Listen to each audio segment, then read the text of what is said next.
할렐루야. 새벽기도에 오신 성도님들을 주님의 이름으로 환영하고 축복합니다. 제가 잠시 기도하고 하나님 말씀 나누겠습니다. 사랑의 하나님 감사합니다. 날마다 하나님의 인도하심을 받고자 주의 말씀에 귀 기울이고 하나님이 주시는 그 말씀을 따라 살고자 하나님 앞에 나왔습니다. 우리의 마음과 우리의 귀를 열어주셔서 하나님의 음성을 듣고 주의 말씀을 들어서 그 말씀으로 순종하며 살아갈 수 있는, 그리고 하나님의 인도함을 받을 수 있는 우리 모든 성도님들 되게 하여 주옵소서. 감사하며 예수님의 이름으로 기도드립니다. 아멘. 오늘 말씀은 사도행전 15장 36절에서 16장 15절까지 말씀으로 하나님의 인도하심을 받는 삶이라는 제목으로 하나님 말씀을 나누겠습니다. 제가 먼저 성경 봉독하겠습니다. 며칠 후에 바울이 바나바더러 말하되 우리가 주의 말씀을 전한 각 성으로 다시 가서 형제들이 어떠한가 방문하자 하고, 바나바는 마가라 하는 요한도 데리고 가고자 하나 바울은 밤밀리아에서 자기들을 떠나 함께 일하러 가지 아니한 자를 데리고 가는 것이 옳지 않다 하여 서로 심히 다투어 피차 갈라서니, 바나바는 마가를 데리고 배 타고 구브로로 가고 바울은 실라를 택한 후에 형제들에게 주의 은혜에 부탁함을 받고 떠나 수리아와 길리기아로 다니며 교회들을 견고하게 하니라. 바울이 더베와 루스드라에도 이름에 거기 디모데라 하는 제자가 있으니 그 어머니는 믿는 유대의 여자요 아버지는 헬라인이라. 디모데는 루스드라와 니고디온에 있는 형제들에게 칭찬받는 자니 바울이 그를 데리고 떠나고자 할새 그 지역에 있는 유대인으로 말미암아 그를 데려다가 할례를 행하니, 이는 그 사람들이 그의 아버지는 헬라인인 줄 다 알미러라. 여러 성으로 다녀갈 때 예루살렘에 있는 사도와 장로들이 작정한 규례를 그들에게 주어 지키게 하니, 이에 여러 교회가 믿음이 더 굳건해지고 수가 날마다 늘어가니라. 성령이 아시아에서 말씀을 전하지 못하게 하시거늘 그들이 부르기아와 갈라디아 땅으로 다녀가 무시아 앞에 이르러 비두니아로 가고자 했을 때 예수의 영이 허락하지 아니하시는지라. 무시아를 지나 드로아로 내려갔는데 밤의 환상이 바울에게 보이니 마게도냐 사람 하나가 서서 그에게 청하여 이르되 마게도냐로 건너가서 우리를 도우라 하거늘, 바울이 그 환상을 보았을 때 우리가 곧 마게도냐로 떠나기를 힘쓰니, 이는 하나님이 저 사람들에게 복음을 전하라고 우리를 부르신 줄로 인정함이러라. 우리가 드로아에서 배로 떠나 사모드라게로 직행하여 이튿날 네아폴리로 가고 거기서 빌립보에 이르니, 이는 마게도냐 지방의 첫 성이요 또 로마의 식민지라. 이 성에서 수일을 유하다가 안식일에 우리가 기도할 곳이 있을까 하여 문밖 강가에 나가 거기 앉아서 모인 여자들에게 말하는데, 두아디라 시에 있는 자세곡감 장사로서 하나님을 섬기는 루디아라 하는 한 여자가 말을 듣고 있을 때 주께서 그 마음을 열어 바울의 말을 따르게 하신지라. 그와 그 집이 다 세례를 받고 우리에게 청하여 이르되 만일 나를 믿는 자로 알거든 내 집에 들어와 유하라 하고 강건하여 머물게 하니라. 아멘. 여러분들은 어떤 결정을 할 때 어떠한 기준을 가지고 결정을 하고 계신가요? 저는 무엇을 결정할 때 이것이 하나님의 뜻이냐 또는 내 뜻이냐 고민하면서 기도하면서 결정하곤 합니다. 아마 새벽 말씀을 들으시는 성도님들도, 그리고 신앙생활하는 우리 의왕우리교회 모든 성도님들도 저와 같이 그러한 모습으로 기도하면서 그렇게 말씀을 듣고 결정하시는 분들이 많이 계실 줄 압니다. 그런데 기도를 하면서도 어려울 때가, 헷갈릴 때가 있는데요. 이것이 하나님의 뜻이다라고 명확하게 말씀이나 응답을 주시면 참 좋은데 그렇게 해주실 때도 있지만 또 그렇지 않을 때도 있기 때문에 어려움이 종종 있습니다. 오늘 우리가 함께 읽은 이 사도행전 15장과 16장 말씀은 사도 바울이 2차 전도 여행을 떠나야겠다고 생각하게 된 내용이 등장하곤 합니다. 그가 전도 여행을 떠나야겠다고 생각하게 된 것은 바로 예루살렘 회의의 결정 때문이었는데요. 바울이 바나바와 함께 구브로 섬가 그리고 아시아 여러 곳에서 복음을 전하고 예수 믿는 자가 점점 늘어가자 곧 반대적으로 이 무자비한 사단의 공격이 찾아왔습니다. 그 이유는 우리가 예수님을 믿는다고 해서 다 구원을 받는 것이 아니라 할례도 받아야 하고 또 유대교도 지켜야 구원받을 수 있다는 내용을 가지고 이렇게 어지럽히게 되었습니다.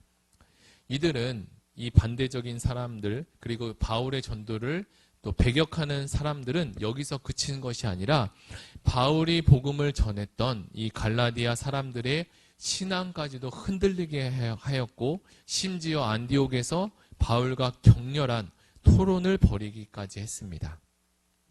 갈라디아서를 잠시 우리가 본다면 그들이 하고 있는 이러한 큰 공격에는 엄청난 파괴력을 가지고 있어서 베드로를 이렇게 밀치기도 하였고 심지어 바나바까지도 흔들릴 정도였습니다. 다행히 1차 예루살렘 회의에서 이렇게 격렬한 토론 후에 누구든지 할례를 받지 않고 예수를 믿음으로 구원을 얻는다는 것으로 최종 정리가 되었습니다. 이에 바울 사도는 유대교 사람들이 이렇게 흔들어 놓았던 자신이 맨 처음 전도했던 1차 전도 지역, 복음을 전했던 그 지역을 다시 돌면서 복음을 다시 한번 분명히 해야 되겠다, 다시 전해야 되겠다는 생각이 들었습니다. 그래서 바울과 바나바는 자신들이 1차로 전도 여행했던 곳으로 돌아가기로 결정을 했습니다. 이제 다시 또 전도 여행을 돌아갈 때 이 둘만 가는 것이 아니라 누구를 동역자로 삼아서 함께 갈 것인가 고민하게 되었는데요. 이 문제로 이 바울과 바나바가 의견을 나누다가 심하게 다투는 일이 생깁니다. 어떻게 믿음 좋은 이 바나바와 그리고 바울에게 이러한 다툼이 있을 수 있는가 우리는 잠시 의아해할 수도 있는데요. 물론 이 바울과 바나바는 모두 다 하나님의 훌륭한 일꾼이었습니다. 그리고 모두 다 인격적으로나 그리고 신앙적으로나 아주 탁월한 사람이었습니다. 그러나 이렇게 주님의 일을 하는 데 있어서 사람마다 그리고 생각의 차이가 있을 수 있다는 것을 우리는 볼 수 있습니다. 바울과 바나바의 이 생각을 좀 더 설명해 본다면 바울은 좀 더 일과 그리고 사역의 중심이었다고 볼 수 있고요. 바나바는 오히려 사람의 중심에 서 있지 않았을까라는 생각을 해봅니다. 또한 바나바는 이 마가라는 친구가 자신의 조카이기도 했고 그리고 마가를 데려갔을 때 충분히 그가 그럴 만한 자격이 있다라고 충분히 그를 그렇게 보았던 거예요. 그러나 마가는 어떤 일이 있었냐면 1차 전도여행 때 잘 적응을 하지 못했습니다. 그리고 밤빌리아에 도착하자마자 선교를 중도에 포기하였고 예루살렘으로 갑자기 돌아가 버렸던 겁니다. 바울은 하나님의 일을 하는 데 있어서 이러한 인정적인 부분, 인정을 철저하게 배격하고 객관성과 그리고 공정성을 선호하는 것처럼 보이고 반면 바나바는 정에 매여서 좀 더 냉철하게 판단할 수 있는 객관성이 좀 결여된 것처럼 보입니다. 이렇게 서로의 시각차가 너무나 컸기 때문에 두 사람의 의견은 좀처럼 좁혀지지 못했고 결국 영구적으로 결별을 하게 되었습니다. 그들은 형제들에게 다시 찾아가 믿음 안에서 좋은 의도로 출발을 했지만 전혀 생각지 못한 문제로 이 큰 난간에 부딪히게 됩니다. 저는 여기서 이 말씀을 묵상하면서 누가 옳다, 그르다라는 것을 이야기를 나누는 것보다 생각의 차이가 누구든 있을 수 있고 이러한 결과를 만들 수 있다는 것을 이해하면 좋겠다는 생각이 먼저 들었습니다. 그리고 사람이 하는 모든 일이 이렇게 기계처럼 딱 완벽하게 맞추기는 어렵다는 사실을 우린 모두 다 알고 있습니다. 저도 저의 생각과 의견이 때때로 저 스스로도 변경되는데 어느 누가 자신을 다른 사람에게 그리고 자신에게 완벽하게 맞출 수 있는 사람이 얼마나 있겠습니까? 이런 경우가 있으니 우리는 조금 더 유연한 생각과 태도를 가지는 것이 필요하다라는 생각이 듭니다. 디모데를 데리고 간 이 바울의 2차 전도는 대성공이었습니다. 그래서 여러 교회가 더 굳건해지게 되고 시간과 수가 날마다 더해갔습니다. 그러나 이러한 바울의 판단과 생각도 또다시 한번 전환점을 맞이하게 되는데요. 원래 바울의 생각은 루스드라와 이고니온을 거쳐서 그리고 북쪽으로 복음을 전할 계획을 가지고 있었어요. 그러나 더 이상 그 길이 바울의 생각대로 계획대로 열리지 않는 겁니다. 그 이유를 성경은 성령이 그곳을 그 복음에 전도하는 길을 허락하지 않았다라고 분명히 말씀해 주고 있습니다. 다시 같은 사도인 이 바나바를 볼 때 그는 아주 훌륭한 인격의 소유자였고 헌신적인 사람이었지만 그는 이제 바울과 이렇게 결별을 하고 구부로로 가고 난 후부터는 별로 사역이 빛을 발하지 못했던 것으로 성경은 나타내고 있습니다. 그 이후로 성경에서는 더 이상 바나바의 사역이 드러나지 않고 있습니다. 우리는 하나님의 뜻과 그리고 내 뜻을 기도함으로 그리고 하나님 앞에 겸손함으로 잘 분별해야 될 필요가 있고요. 그리고 내 생각을 이 분별할 때 내려놓고 성령님의 소리에 귀 기울여야 할 것입니다. 때로는 하나님의 일을 할 때는 내 자신의 확신과 원칙을 포기할 수도 있어야 하고 더 크신, 내 생각보다 더 크신 하나님의 꿈을 만날 수 있어야 합니다. 지금은 이렇게 신구약 성경이 모두 다 완성되었기 때문에 초대교회의 환상과 같은 일들이 많이 나타나지는 않습니다. 그러나 하나님은 환상과 또 여러 가지 음성들로만 역사하신 것이 아니라 지금도 살아계셔서 이 기록된 성경, 우리에게 주신 신구약 성경을 통해서 그리고 우리가 하나님께 기도함으로써 기도를 통해서 우리를 언제든지 만나주시고 교훈하시고 책망하시고 그리고 바른 길로 인도해 주시는 참 좋으신 분이라는 것을 기억해야 할 것입니다. 하나님의 일을 한다고 해서 처음부터 끝까지 우리에게 좋은 일만 생기는 것은 아닙니다. 영적이고 믿음의 경주에는 반드시 언제나 어렵고 그리고 힘든 일이 우리 앞에 도사리고 있습니다.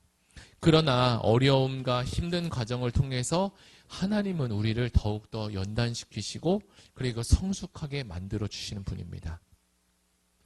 복음을 전하고 하나님의 일을 할 때는 또 홀로 할 수 없다는 것도 알아야 합니다. 그래서 하나님 우리에게 계속적으로 동역자를 붙여주시고 그리고 생각지 못한 사람들을 보내주셔서 돕는 손길을 만나게 하십니다. 때론 주변의 동역자와 돕는 손길이 느껴지지 않을 때도 있는데요. 하나님께서는 보내주신 이 내 주변의 동역자가 하나님께서 내게 보내신 내 주변에 있는 동역자가 누가 있으신지 이 주변을 한번 돌아보는 여유도 필요할 겁니다.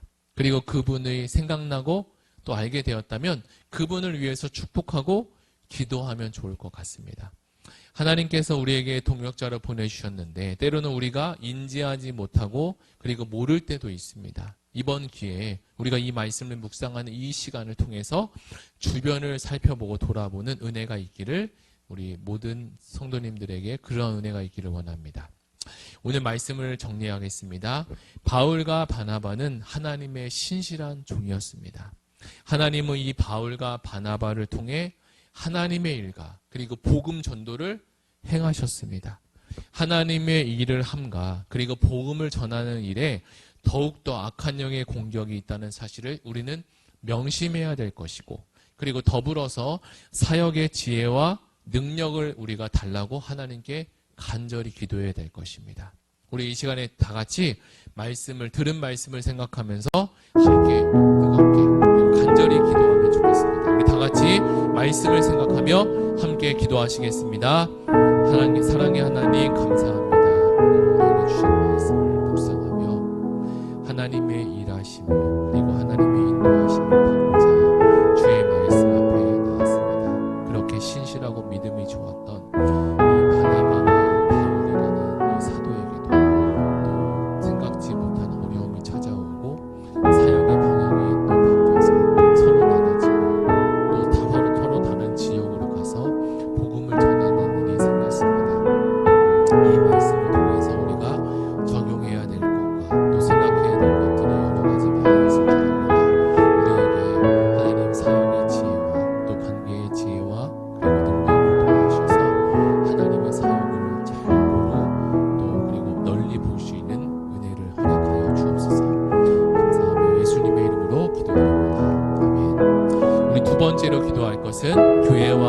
나라 민족을 위해서 함께 기도해 주시고, 그리고 6월에 있을 선교주의를 위해서 다 같이 기도하고, 가지고 오신 개인 기도 제목 가지고 함께 기도하시겠습니다.